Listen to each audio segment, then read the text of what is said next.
Coming up, Michael Dent talks with the student voices for Palestine President.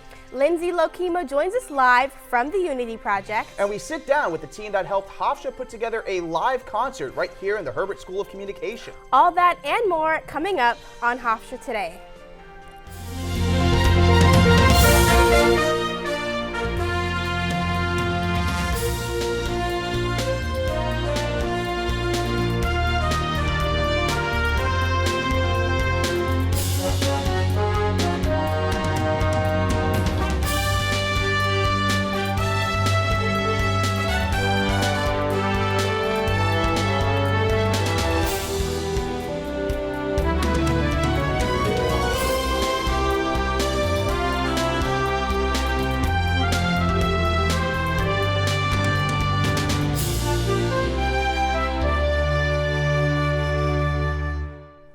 Welcome to Hofstra Today. I'm Antonio Schoenhart. And I'm Jasmine Sellers. And Jasmine, it's been about 3 months since we've been at this desk together, and Literally. a lot can happen in 3 months. So what's Yes. new in the life of Jasmine?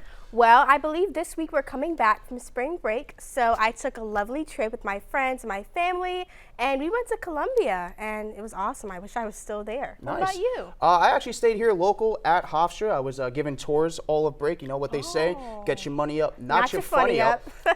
Anyway, it is time to swerve into spring as Hofstra Concerts is presenting its 2025 Music Fest on April 12th. A Boogie with a Hoodie is set to perform at 4:30 in the David S. Smack Arena. Make sure to reserve your tickets on the Hofstra University Tickets website to attend. Tickets are going quickly. Hofstra University's resource dog, Mac, will be visiting the library in Axton's main floor lounge. If you're free, come visit him on April 2nd from 1:30 p.m. to 2 p.m. Mac will be waiting for you. Organizations on campus will host the weekly Hempstead Food Share event on April 5th. Students will distribute healthy food to people with food insecurity. If you're interested in volunteering, come join them in room 221 located in the Student Center from 2 p.m. to 6 p.m. Hofstra's Institute for Public Humanities and the Arts presents Fashion Magic Speaker Series, fashion curation and museums located in CV Star Hall. Hear from Dr. Valerie Steele, who's written over 20 books about fashion and hosted over 20 exhibitions. The event is open to everyone and advanced registration is required. If that's something that's interesting to you, take a look at one of the Fashion Magic's recent conversations.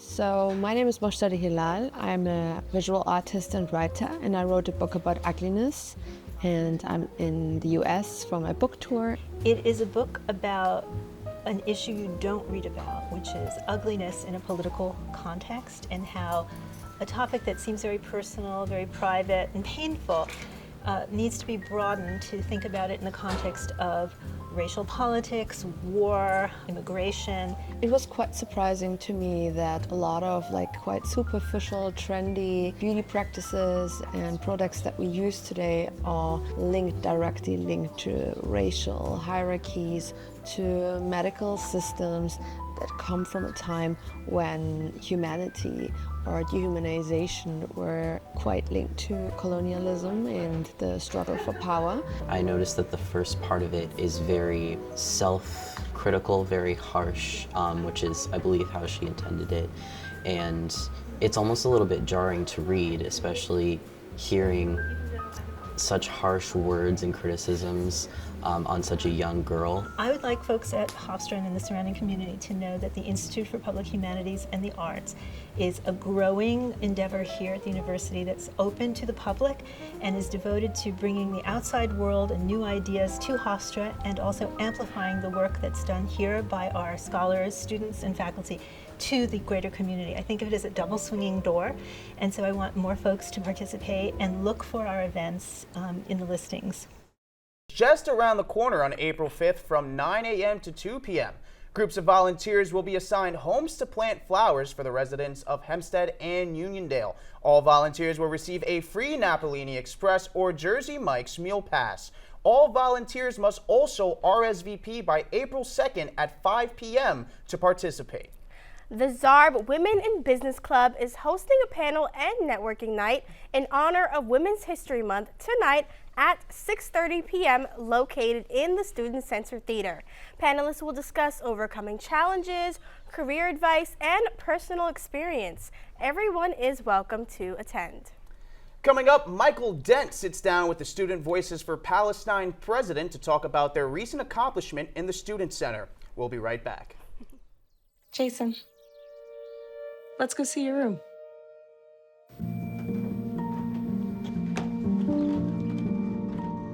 What do you think? We kept it a little spare, so you can decorate it how you like.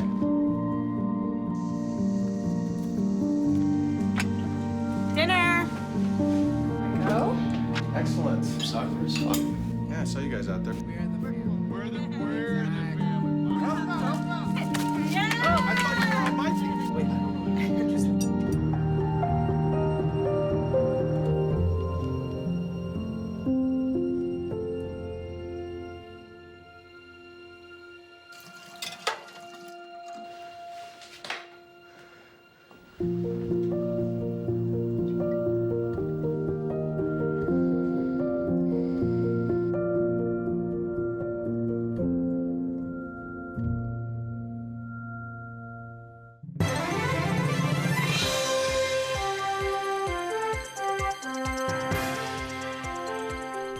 Coming up, the exclusive interview. But first, Alyssa Harper with National News.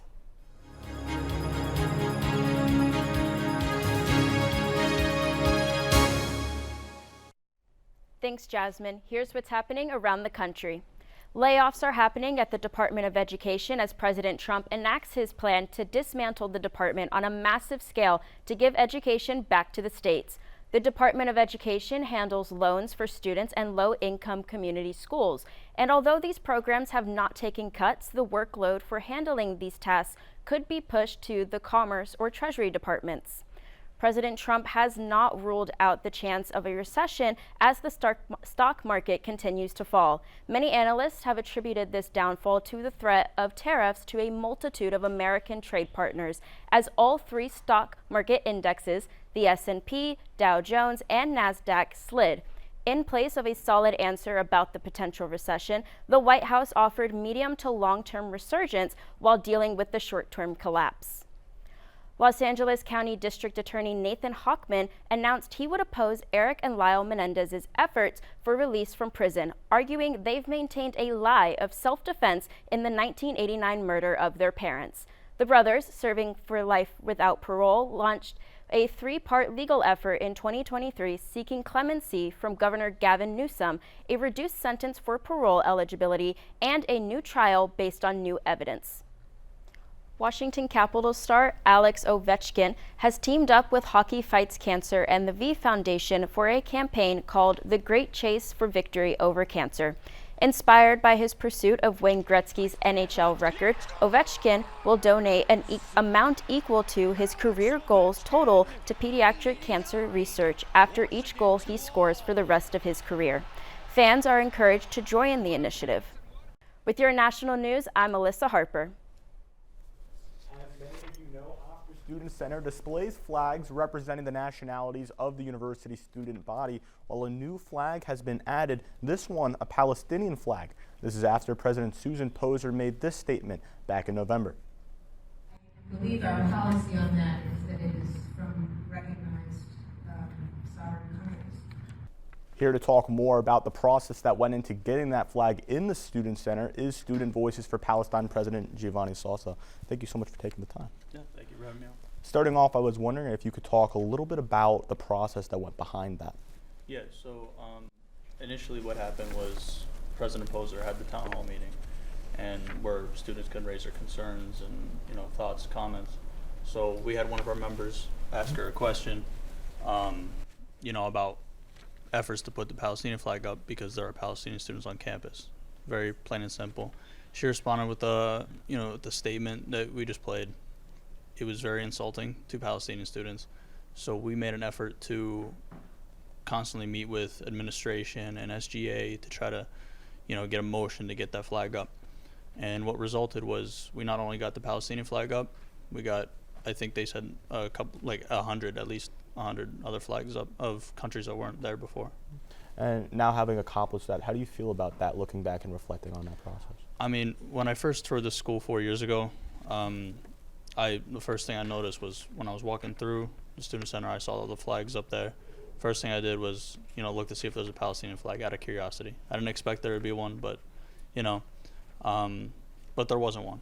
And, I set a goal for myself that, at the time I didn't realize, that I would actually achieve it, but I wanted to put a Palestinian flag up there in some way, shape, or form. So I'm just like, I'm very excited about it. I'm very happy. I feel like I accomplished something that I didn't think I was going to be able to do. I didn't do it by myself. I had a whole team.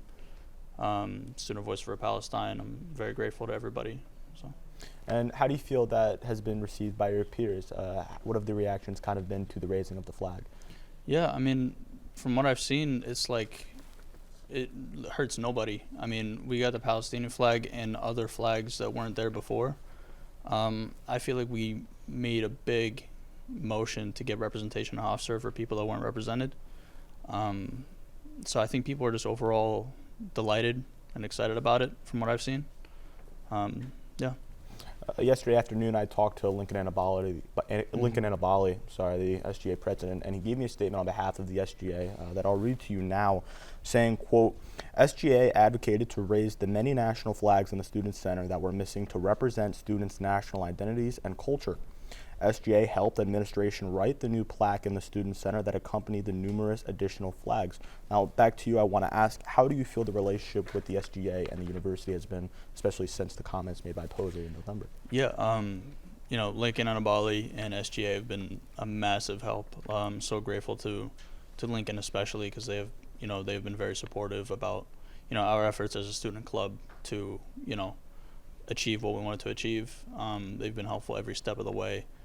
And they really just went above and beyond to just listen to concerns of students. And I feel like this, student government administration has been very responsive and proactive about what they want to do for this campus. And now, different people I've talked to, whether it be members of the SVP at Hofstra University, I've also talked to some at other universities as well, and they've talked about, continuously, advocating, for their culture and different things of that nature. I was wondering if you could talk about, kind of what's next in that advocacy. Yeah. So I'm graduating in the spring, so, unfortunately, I won't get to see what this club does in the future, but I think a lot of it is just education and trying to bring out the Palestinian perspective, and beyond that, our whole thing is just to advocate for human rights. So whatever that entails, whatever steps of the way we're gonna take, that's what we're doing. Yeah, well, once again, that was the Hofstra Student Voices for Palestine President Giovanni Salsa talking about the raising of the new Palestinian flag in the Student Center. Now back to the desk. Soon see Calkin Quad's art installation. More on that after this break.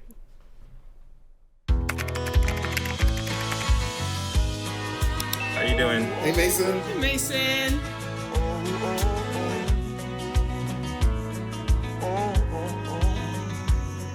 Thank you. A place to make my own. A place that I call home. This place that I call home. The black truck? Hey, Christina from accounting. Yeah, hi. Hey, I used to date a girl named Christina. Oh, really? Yeah, and then she dumped me for my best friend. You want to see some photos of them that I took? I don't. I thought we talked about this, buddy. Buzzed and overshared again? Yeah. Yeah. I'm gonna call a car. That's a smart idea. So, yeah, I know, that's why I did it. Hey, you're gonna get back to the top of the mountain. Does that mean I'm gonna get back with Christina? No. Oh. No.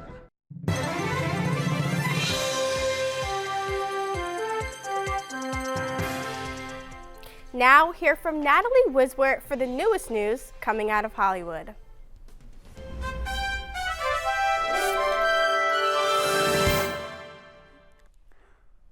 This is your entertainment news.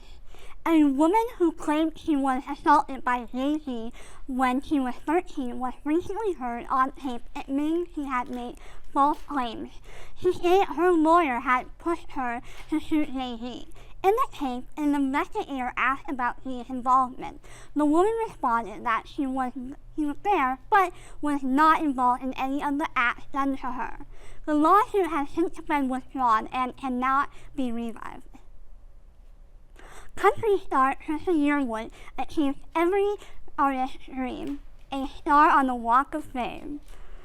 Speeches from Reba McEntire and Carly Pearson filled the singer of Georgia Rain with tears. 7 years, her husband and fellow country singer Garth Brooks says to hear and see her recognized like that, and to hear people use the word icon in the same breath as her name just took me someplace new. Nintendo has announced that the Nintendo Switch 2, the successor to the popular gaming console, is set for release this year. To provide fans with an early hands-on experience, the company is hosting a series of events worldwide, starting with New York from April 4th to the 16th at Center 14th, where attendees will have the opportunity to try out the new console ahead of its official launch. With your entertainment report, I'm Natalie Whitford. Back to Antonio and Jasmine at the desk. Thanks, Natalie. Hofstra Today's Lindsay Lokema is at the Unity Project for a live look. Lindsay? Today I'm here out on Hawkins Quad, where as you can see behind me, the Unity Project, featuring a large-scale art project where 32 poles are drilled into the ground, marked with identifiers. Students are invited to step up to the pole in the center, tie their yarn to the center pole, and then unravel their yarn across each pole, marking their identifier. Whichever one resonates most with them is the ones they will go to. And as you can see behind me, it creates an interconnected web representing the unity of all of our Hofstra students here at Hofstra. Each yarn represents one life of a Hofstra student. I talked to some students yesterday and they were like, this is just absolutely beautiful, getting to see how our lives here at Hofstra actually are connected. In 2019, the project kicked off, but in 2020, due to COVID, they had to shut down.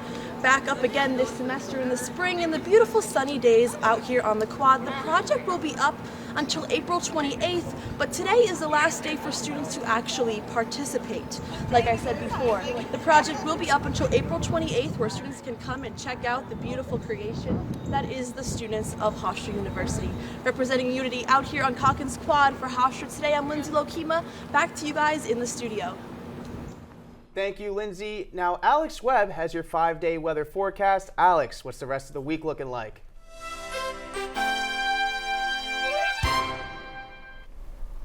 Thanks, Antonio. Let's take a look at the 5-day weather forecast for this week. Today we're seeing partly cloudy skies with a high of 49 degrees as the sun peeks out through those clouds and a low of 36 degrees. Thursday, we're getting a beautiful sunny day that we've all been waiting for with all of this cold weather with a high of 49 degrees, still winds picking up throughout the day and a low of 32 degrees. But let's see how the rest of the week is going to play out here in Hempstead. Friday brings a high of 56 degrees, seeing partly cloudy skies once again and a low of 41 degrees. Saturday, 66 degrees is our high. It's a bit chillier. Winds picking up again with partly cloudy skies throughout the day and a low of 47 degrees. Sunday, rain throughout the day. We're looking at a bit of 55% chance right now of that rain, so make sure you bring an umbrella as you leave your house for the day. We're seeing a high of 60 degrees and a low of 51 degrees. That's all from me with your 5-day weather forecast. Back to you guys at the desk. When we come back, hear about the live music show that was broadcasted in Studio A.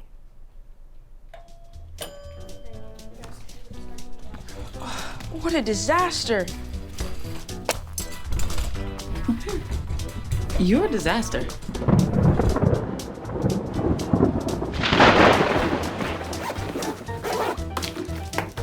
This is a disaster. You can't be ready for every little disaster, but you can prepare for a big one. Make an emergency plan today. Have you ever seen somebody treated unfairly because of the color of their skin? Do you guys know what it means to have white privilege? What is racism and What do you think about it? Talk to young children about what racism is, giving them the language to understand it. They can be disruptors. They can shape and shift culture. We may not always know the answer, but we'll try and help you learn. You don't have to have all the answers, but that doesn't mean we can't start.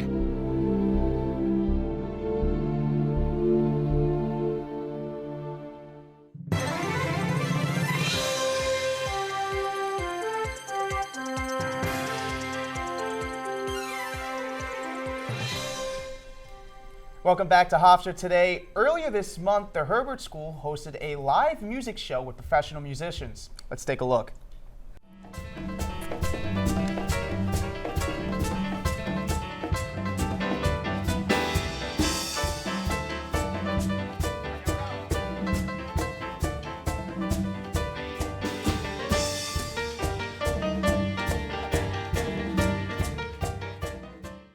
I'd like to now introduce student producer Alyssa Acosta and technical director Harry Garcia. Thank you guys both for joining us. And just to hop right into our first question, it'll be for you both. What is Escucharte, and how did you both become involved in this project? Go first. Sure. So Escucharte was one of our live Latin concerts that we had here in Studio A. Basically, we're just celebrating the Latin music within Hofstra. Hector, who was one of the main performers, brought like all his like faculty, his students along to this concert so they can play here. Just embracing the Latin culture basically, but definitely it started because Randy had asked me if I wanted to be a student producer, and I was very nervous at first to go with it because I've never produced anything before. So I was like, sure, why not? And now I'm here. Of course, we were planning since December all the way till now. So it literally happened right before winter break started. But I'm so glad I took up the role. Like I said, I'm usually a pre-post-production person, not usually handling everything, but I'm glad I took the opportunity. Professor Garcia? And just to pigtail off of what she was saying, Randy knows that, many of you don't know that I have had a tremendous passion for music from childhood, and the arts have been a significant catalyst for all the things that came forward. So Randy, knowing that, invited me to be the technical director for the production, understanding that my music background would help him get through the nuances of the music and my full appreciation of Latin jazz. I played Latin jazz many years ago when I was younger, so it was kind of a perfect marriage. Mm-hmm. And how did the concept for the project originally came about? Whose idea was it? I'm pretty positive it was originally Mario Murillo and Randy, because I think Mario had went to one of Hector's concert that he had here at Hofstra, because he is one of the music professors here. And it was just one of their passion projects that they were like, we should definitely do a concert in Studio A and make this happen. So, yeah. Yeah, that's exactly right. That's how it happened, and to bring it to fruition was a lot of getting together, meeting, planning, coordinating, and I tip my cap to Mario and Randy for pulling this off. It was a lot to do. And so this production involved a lot of different moving parts, a lot of departments, right? The TV department, music department, Latin American and Caribbean Studies department. With all those interdisciplinary studies coming together, how did it, work out, and how was it working all between all the different departments and whatnot? Lots of Zooms, 100%. It was great that Randy had all these connections already. So obviously getting these people to go along with it, they were like 100% I'm down. It's something new that they've never done at Hofstra before. It was very easy to work with everybody, especially because the professors were happy about it, the students, faculty, and everything. It wasn't complicated at all. I think it was a very smooth journey, definitely. Awesome. Yes, and it's really a significant exploration and a celebration of the finer points of Latin music and Latin culture. Hector Martignon brought a diverse set of composers that represent different regions of Latin America. And it's an opportunity to look and listen to music that you typically don't get to listen to. Well, thank you guys both for taking time out of your day and joining us here on Hofstra today. Yes, thank you guys. And now to Cameron Bowden with your science report.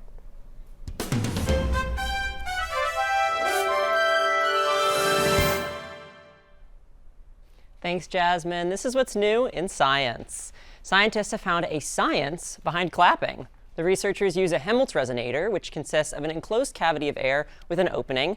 The air vibrates within the neck to create sound waves, and the scientists say this research can be used to help identify people by their unique clap.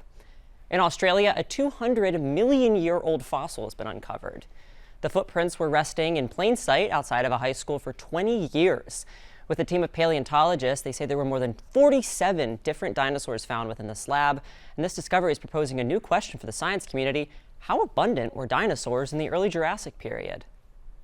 NASA's Juno spacecraft has uncovered more than 40 lava lakes on Jupiter's moon Io, the most volcanically active body in the solar system. High-resolution images reveal these lava lakes are larger than Earth's, with diameters ranging from 10 to 100 kilometers. The findings provide new insights into moon Io's volcanic mechanisms and how magma moves beneath the surface. Ending off, a bone marrow transplant to help heal sickle cell disease was successfully completed at Johns Hopkins and at about 20 other cancer centers. During the transplant, the proteins given match half of those the treatment is given to, making the bone marrow donated a half match. The blood disorder affects about 100,000 Americans. Out of the 48 people tested, 88% are considered cured. With your science report, I'm Cameron Bowden. Stay tuned for the latest happening in Hofstra sports. We'll be right back. There is a road laid out for me. First night here, but Amy seems cool. Leading down to the river. I am blind, but I need not see. What do you think? I know this road is there for me. If I'm really free, take me down to the river and walk. The family's visit to the forest inspired a beautiful question. Mother, mother, am I a tree? You tell me to stand tall. You tell me to stay rooted. I think I am a tree. My child, of course you are. But what kind of tree will you be? The kind to hug or the kind to climb? Doesn't matter what you choose, so long as you choose to be a tree that's kind. Make the forest part of your story at a park near you. Find one at discovertheforest.org.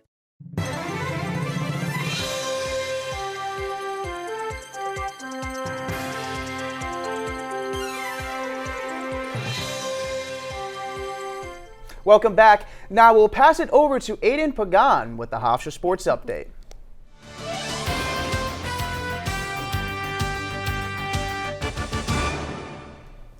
Thanks, Antonio. Here's the latest of the Pride. Women's lacrosse suffered a 12-14 loss to Elon. Nikki Minella notched 9 points with 6 goals and 3 assists to earn her 7th hat-trick of the season. With 6 saves, Luciana Cardello reached 300 career saves.